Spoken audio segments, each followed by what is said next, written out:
And next up we have Devourer, Reality Benders book number 8, written by Michael Antonoff. It is 491 pages, $6.99. It is not on Kindle Unlimited. Here's the author's description. The aggressive invaders from another galaxy cannot be stopped. The Composite keep capturing system after system, wiping out everything in its path, and there's no sign of a force capable of standing up to it. In the search for allies, Gnat embarks on a long journey aimed at uniting the various branches of the human race. And though the potential for alliance is there, how can he convince them to set off to fight a suicidal war with such a disastrous balance of forces? Beyond that, things aren't as easy as they were initially seemed with humans from the far-off empire, and they have a compelling reason not to enter this war which does not concern them.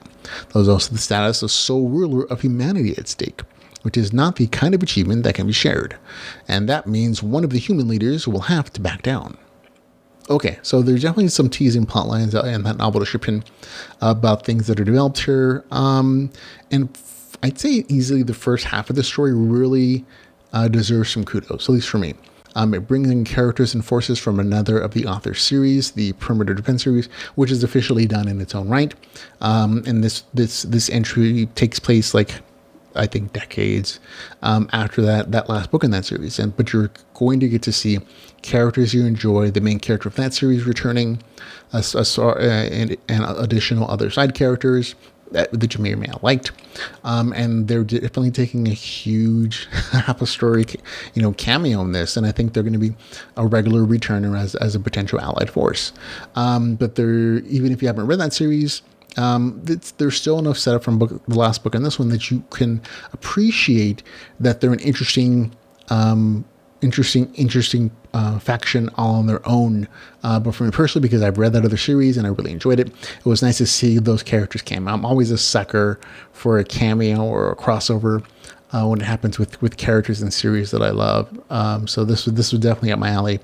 Other than that, the second half of the story is really just a slice of life adventure with the main character advancing several story arcs, which are really important, and there's including the one with the Composite, and also some conflicts with the next book, in addition to a few other things. Overall, it's entertaining. It's a little lighter in the action, I think, than the last book, and I think that's intentional in that they're developing other plot lines and other advancements, and also setting up a larger conflict potentially with the next book where there's supposed to be more action, since there's going to be more of a insertion of the main character and his faction into other areas.